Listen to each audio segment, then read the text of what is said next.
Hello, everyone, and welcome to the Virtual Power Team podcast, now with AI. And today we have another exciting guest, Anatoli Labinski. He is Ukrainian, he lives in Portugal right now, and he's a serial entrepreneur who help other entrepreneurs and businesses to scale. And he will tell us in his own words, but he has an amazing story and agency and a lot of wisdom to share. So without any further ado, welcome, Anatoli. Please tell us who you are and what you do. Yeah, sure. Thank you, Peter, for having me here, first of all. And I'm really looking forward to share as much of knowledge from my end, and hoping that at least one single person who is listening to us will take the one part of what I'm going to be sharing, and it will be improving your workflow, your business quite a bit. So again, yes, my name is Anatoli Labinski, and I'm living now in Portugal, between Portugal and Miami, United States, because I have an agency, JSM Grow, where we are based in the United States, working with the several business owners who are on the Shopify platform. So our agency basically building e-commerce advertising ecosystem, where we are managing Facebook, TikTok, Google, SMS email marketing, and store optimizations of increasing AOV, increasing the long-term value of the customers. So basically the full ecosystem for the Shopify brand owners to improve their performance. Plus, I'm a serial entrepreneur where I'm scaling horizontally in the SaaS direction with the software which is called ecomscout.io, which is helping advertisers to tracking their performance in the ads much more accurately and able to scale more profitably because of that.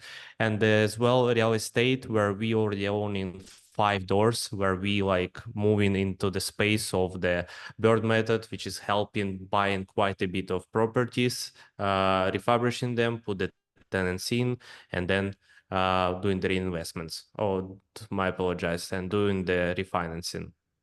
Excellent. And why you do what you do? What drives you? What gets you out of bed in Florida to do what you do? I'm addicted to what I'm doing, I would say. That's why I'm doing that. In 2017, I started e-commerce, and I was quite broke.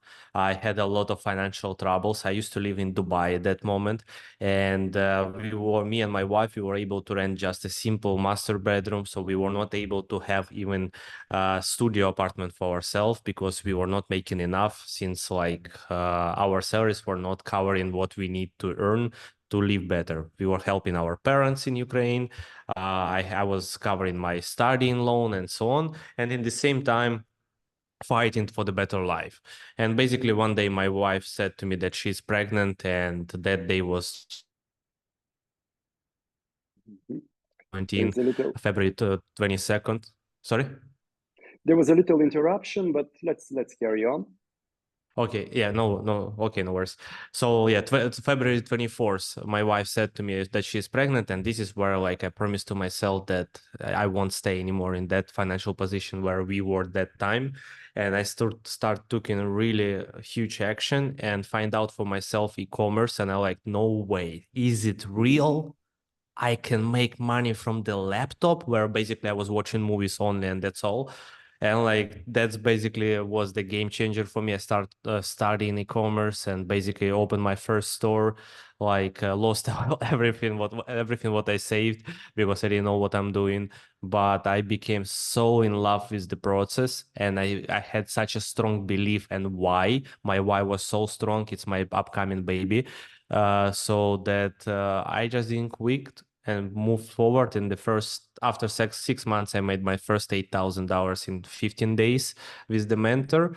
And then in less than a year, we start making multiple 5 and 6 figures a month in our stores. And it moves to direction where we are today.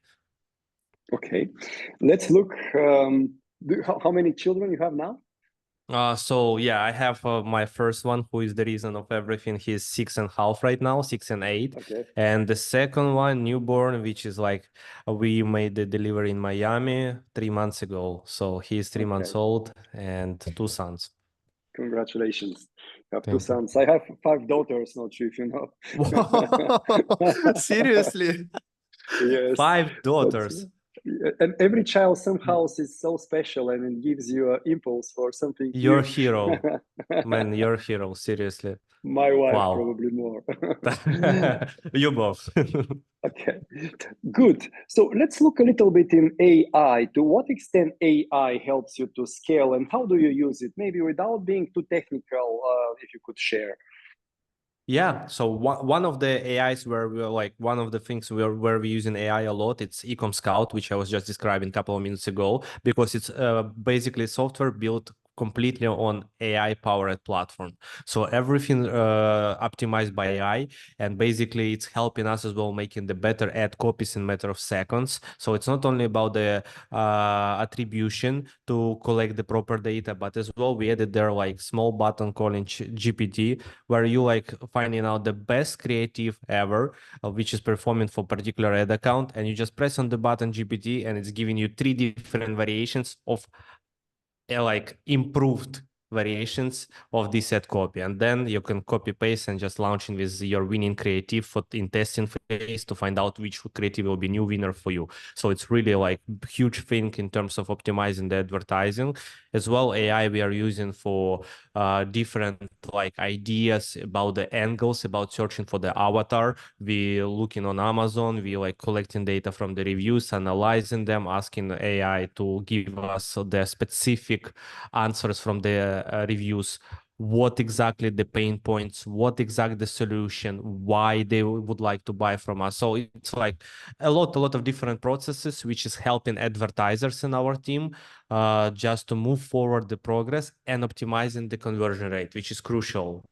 Before we were using AI, we were spending weeks, sometimes days, sometimes weeks of time to collect all the proper data and then asking copywriter to like do the magic with that data to make the proper headlines, hooks, all that stuff. Now AI is just making everything in the clicks, and after that we just optimizing what we want to optimize in the final versions of the hooks, on the answers of what our avatar is actually preferred, names of the product as well, brainstorming together with AI, and like all these things. First of all, speed up the process. Secondly, it just made the conversion overnight for the worst case scenarios. Like one of the first case which we were doing, it was conversion rate on the store 1.07, quite horrible conversion rate.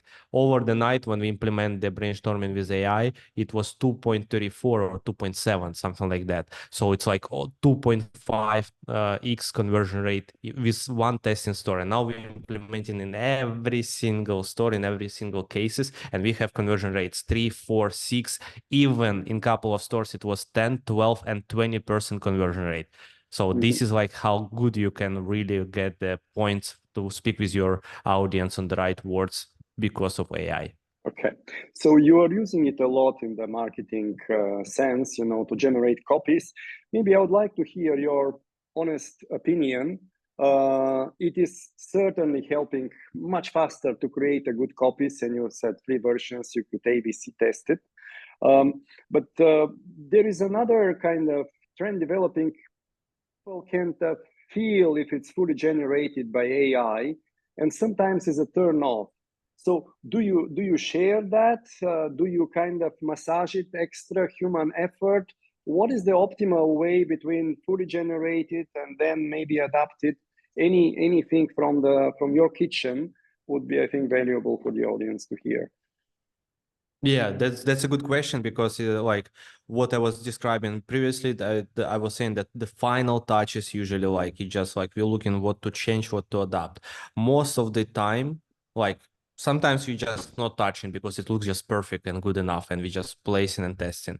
But most of the time we get that as a general understanding and idea, and then we're looking on the past experience what we had with the specific brand or specific product, and adding there just like some kind of verbal touches which is using for like voice, which is using the voice of the brand. So like, for example, if it's a cat niche or something like that, so it's going to be starting with some kind of meow stuff, like that it's engaged with the audience which is like gonna be reacting on that hook. Actually, AI giving even that, but most of the time we know what kind of keyword will be crucial in the ad copy or in the headline. So we definitely like making the final touch with our media buying team to making sure that like, okay, this is sweet, this is really great. Sometimes not touching, but most of the time it's a human end must be there, because like you cannot, like AI knows everything, let's say,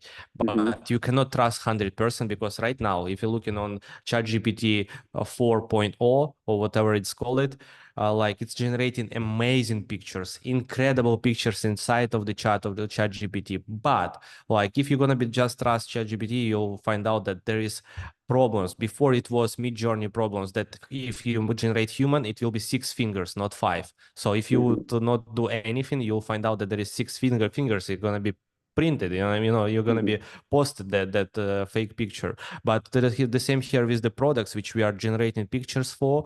We still notice that there is all the time the like hieroglyphs instead of words. So there are no real words in the small parts of the like product descriptions. So you have to always like look carefully what's it generating for you. The same with copywriting, the same with the pictures, the same with every single task which you are doing with the AI, because sometimes it will give you just random stuff which is like completely doesn't make sense, and because it's find out most probably somewhere in internet, particular, I don't know, blog or whatever, and it generates you according to that the opinion. So that's why human being must be between the publishing and the generated AI generation content. So good operation, we have operator, let's say, who is finalizing that. Yes, yes. Human in the loop, sometimes for governance. And also, I'm a big believer still in human and AI partnership. And there is some studies that say 1 to 10 are, you have like for each opportunity to fully automate, they have 10 opportunities where people in the loop can deliver much better content and much faster than either machine only or humans. So I think for people afraid of losing their jobs, if they learn to master AI, themselves or the whole company will be much more effective. The next stage of AI is like autonomous agents, where you can give them a goal, they can play a role, they could be a team member. Are you utilizing more autonomous AI in your business? I mean, you don't have to. I'm just curious what you do now and maybe what are your plans in this perspective. Yeah, sure.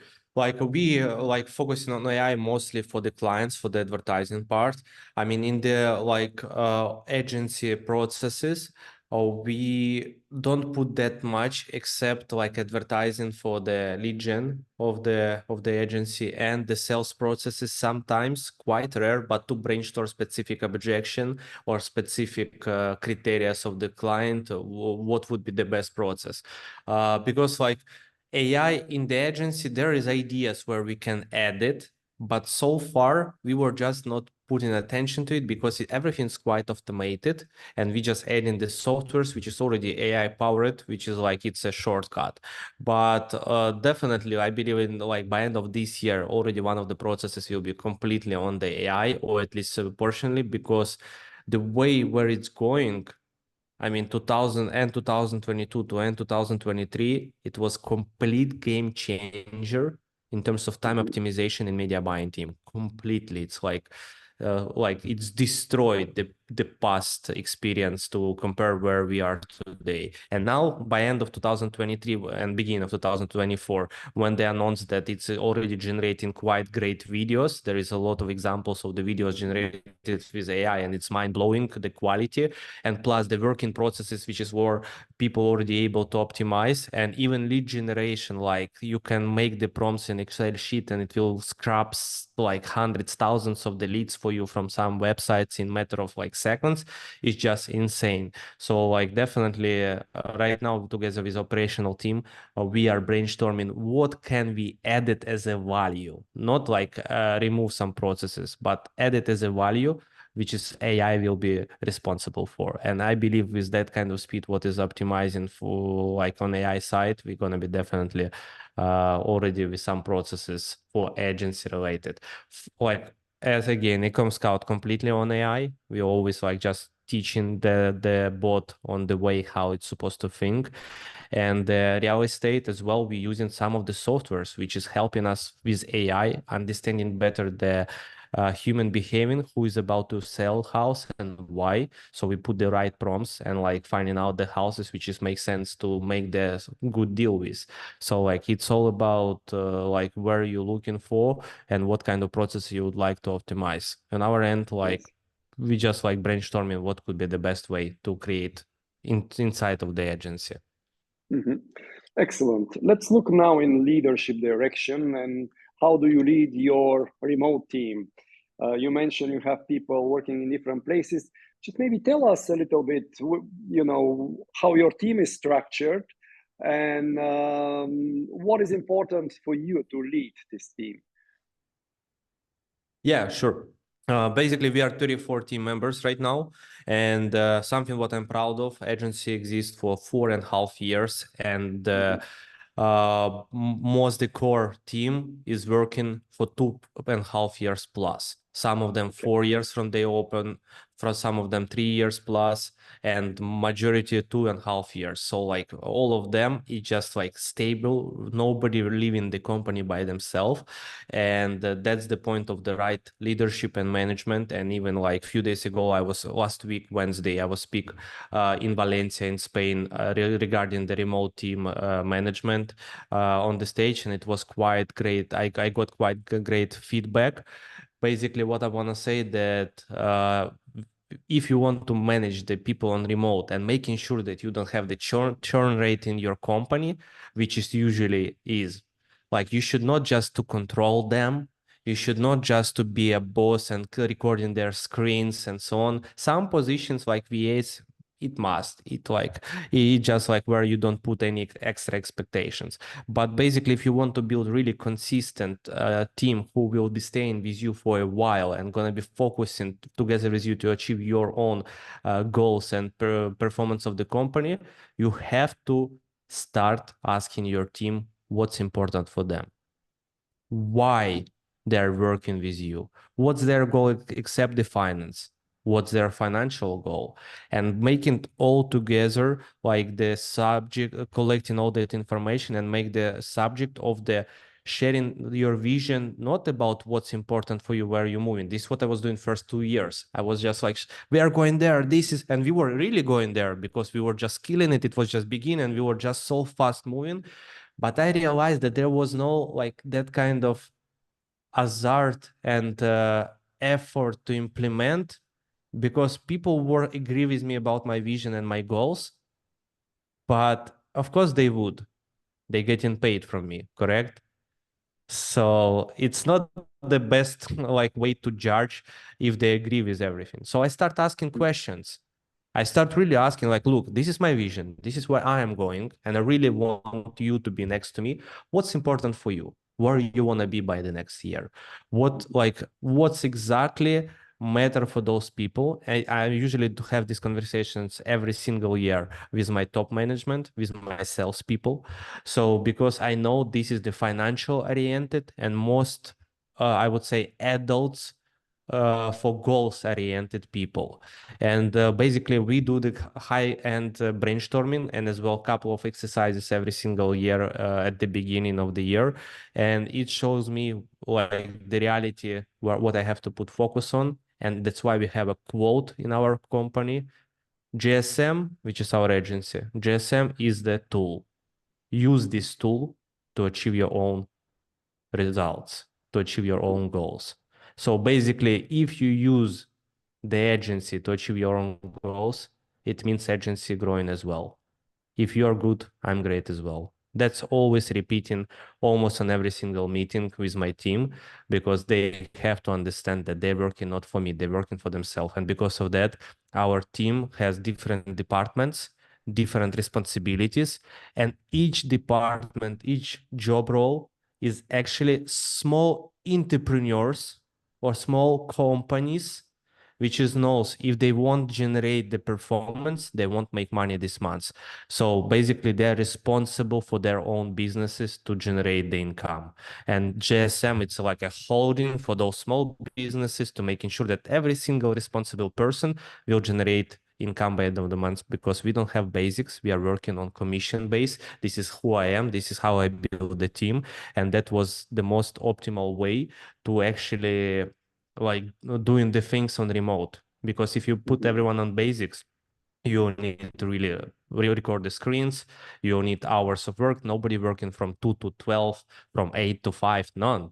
Like you have to do the task. KPIs have shown everything. If you like delivering the according to metrics, you delivering your KPIs.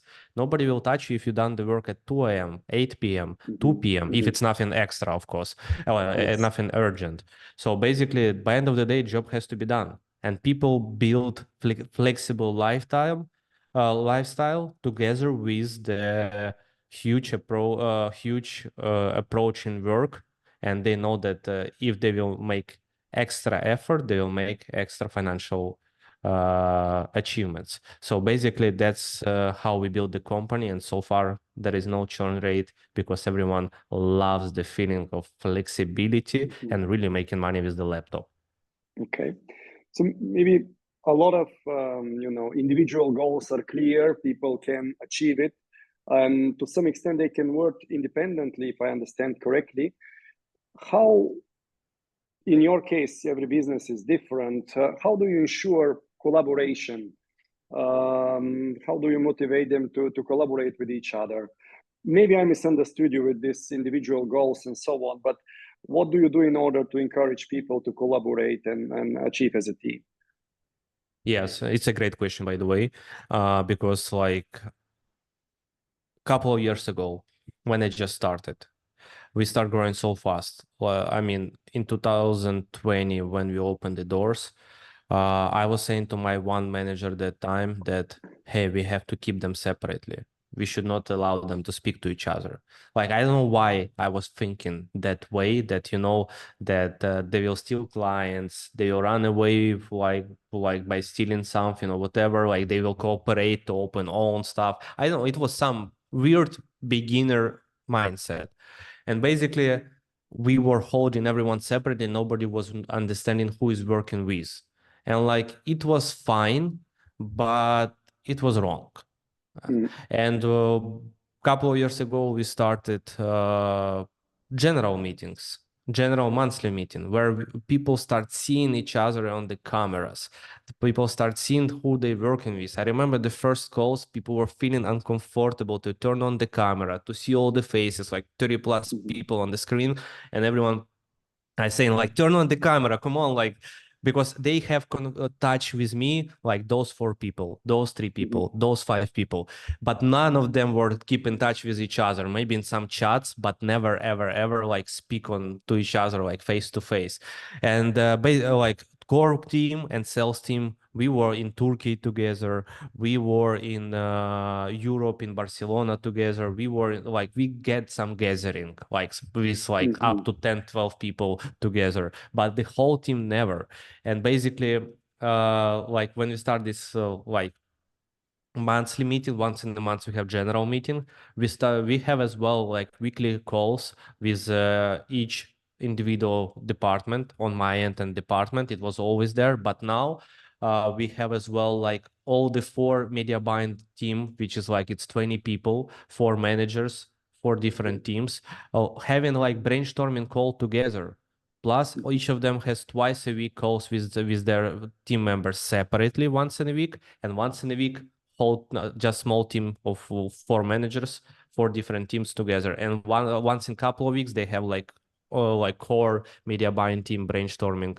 Like I have as well like managers calls, another managers calls, another like department calls, and after that we have like once in 2 weeks brainstorming calls for the whole department managers. So like the structure has been adjusted to let people understand that as I'm saying to media buyers and to salespeople, it's not just your co-workers. Look around, left and right, all those people. It's not your just co-workers, not just like your teammates, not just like your friends, but they are actually in the mastermind together with you. We are learning here. We have a lot of coaches who is coming from outside and teaching our guys. And I'm saying like all these things, like you see, like Timofey generated last month like 400,000 for his client. And like, do you think he's like a individual who like can do better than you? No, he just like done it and you can do even better. The main secret, you have to speak to each other, ask him questions. Before it would never happen. Now they like someone done something great, hey man, like tell me XYZ, okay, if I implement, like they just brainstorming. So I'm start switching them to like JSM, it's not that just a company, it's a mastermind for you to learn, to implement, and ask around yourself, your mastermind teammates to like help you out and let you grow. And the worst media buyers became best one, average becoming better. And like always when someone postponing, he's out of the team, or he gonna be just like push hard and ask questions and like improve the performance on his end because of the team. Team will help him out. Excellent. So I'm a big fan, and I have a method for running remote teams, and consisting the 10 big rocks, and one is around structured communication, and you're doing many things which I also share and preach in terms of innovation brainstorms and on a smaller and then all hand meetings and so on. Now, what was your most exciting or most exotic experience in a remote team or in your growing your company? Maybe some anecdote, something exciting story. Yeah, sure. I would say one of the most funniest things which ever had when we met on my 30th birthday. When I got 30, like I invited. I'm sad that that time it was 2021. I'm really sad that I didn't like invite whole my team. I was thinking it's wrong, and again, like I was thinking different way. But I brought from different countries my teammates, the core teammates, and like we had incredible engagement.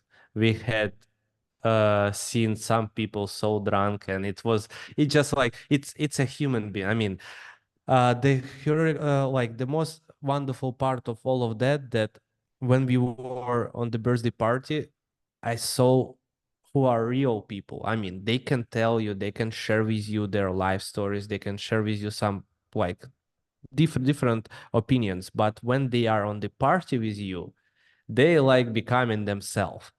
And years I found out that my sales guy, he was 20-year-old and like 19-year-old at time, and he knows how to do the salto, especially after like half liter of vodka. He done the salto and some other things, and like, oh my god, another guy like knows how to like do the rap. It was like you have remote team, even if it's like around the world, you must collect them or connect them together at least once in a while, even if it will cost you quite a bit. Believe me, it will pay off as up. Yes.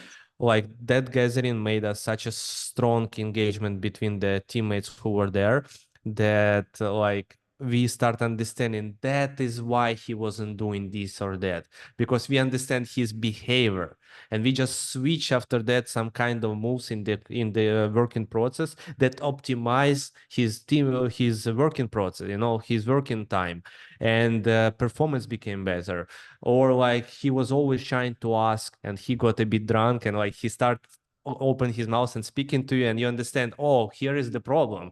So like it's definitely like one of the most wonderful thing is just like collect the team together at least once in a year or once in a couple of years at least. And it doesn't matter if they're like from different parts of the world. Like we were met in Turkey. We were almost 20 team members in that place, and like on yacht, we will find out that one of the guys, he's okay, but he always speaking about the guys, and it was incredible like engagement in terms of like making fun inside of the circle.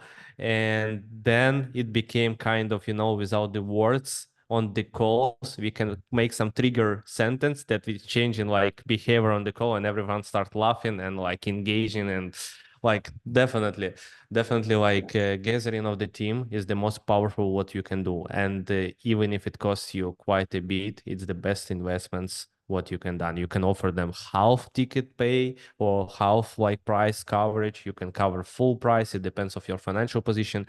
First gatherings, we were met everyone on their own costs because everyone making money, focusing on making more, and everyone wants to meet each other. And basically everyone were like, doesn't matter whatever is the profitability of the company, everyone just paying by themselves for their tickets and coming because they want to come. So basically it's all about the culture. If you want to build a sustainable team, you need to get these gatherings for improving your culture in the company. Yes, fantastic. This becomes a best practice. The full remote companies sometimes have even 1,000 employees. They gather twice a year, once full time, full all hands or full meeting, and once they meet per department and usually stay like a week and they do some work but also have some fun. Pretty similar to what you say. Maybe you have a bit of Eastern European flavor with the vodka, but getting people together, to meet, to experience themselves as human beings, that helps a lot. So last question, we went through AI and then team leadership. Let's go back to AI for the end. What do you think is the ultimate frontier of AI? Be bold. What do you think AI, let's say if you look 5-10 years from now, nobody would say, but what would be your view?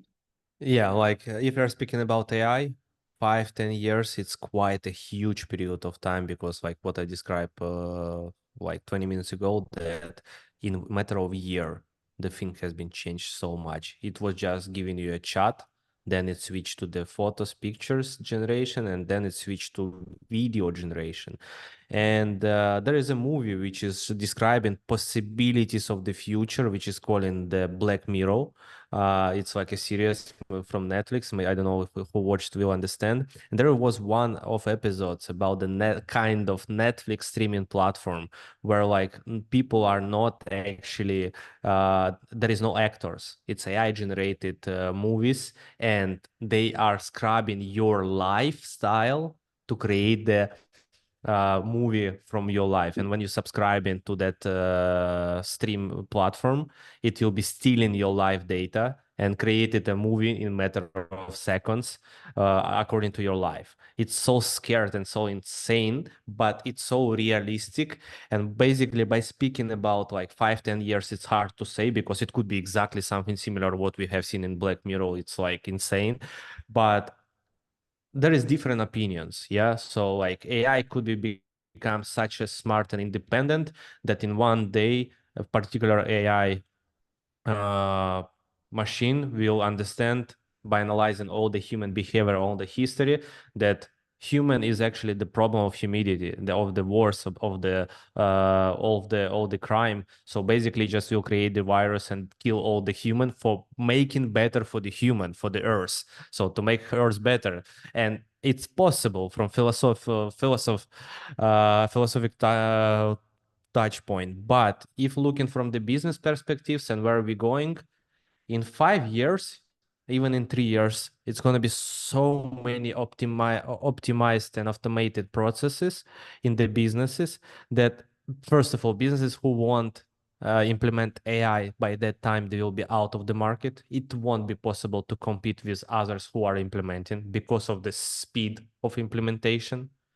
And the second thing, that all the businesses with AI will be generating much more uh, work power, not even financial, but they will be able to achieve much more data collecting and optimizing into the process than like ever before.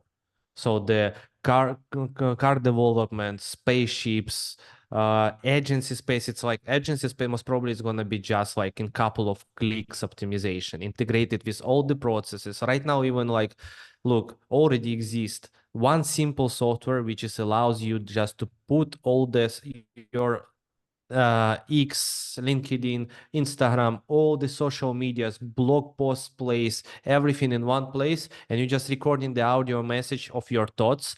It's converted into the text, and it's just converted the different ways of posts with the pictures, even with the AI clone of your video, to post it in your social medias in one click in the same time everywhere. It's already exists. It's still on the kind of beta testing. I mean, still it's working well, but it can optimize the prompts. It can optimize the clone of you in the videos, but it's going where like it's going to be so much automations and so much speed of the processes that we're going to be delivering 10 or even 100x from where we are right now in matter of the same time frame as like it will be delivered there. One thing is that scared as well that a lot of fake stuff will be online much more than even now, and that's where like could be the biggest problem.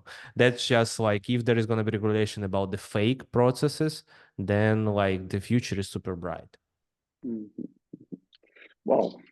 Thank you, Anatoly. It's been amazing. I see a lot of passion and the results are coming. Thank you for being our guest. I wish you good luck.